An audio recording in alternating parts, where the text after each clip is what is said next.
ఈరోజు నిన్ను నీ యొక్క సంఘములో, నిన్ను ఇంట్లో, నీ కుటుంబంలో, నీ బంధువుల మధ్య నిన్ను ఉంచాడు. ఈరోజు నీ కుటుంబంలో ఏ పరిస్థితి ఉందో ఆ పరిస్థితి నుండి మీ వారిని విడిపించడానికి దేవుడు ముందుగానే ఏర్పాటు చేసి నిన్ను ఆ ఇంట్లో ఉంచి ఉంటున్నాడు, నిన్ను ఆ సంఘంలో ఉంచి ఉంటున్నాడు.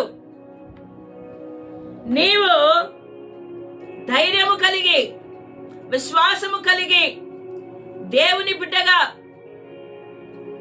దేవుడు ఏర్పాటు చేసుకున్న బిడ్డగా, దేవుడు తన ప్రణాళికలో ముందుగానే ఆలోచించి నిన్న స్థలంలో ఉంచాడు. కాబట్టి నీవు ప్రార్థన చేసి దేవుని సన్నిధికి వెళ్ళి ప్రార్థన చేసి ఏ పరిస్థితి అయితే మీకుందో ఆ పరిస్థితి నుంచి విడుదల కావాలని నువ్వు దేవుని దగ్గర అడిగినప్పుడు దేవుడు ఖచ్చితంగా విడుదలను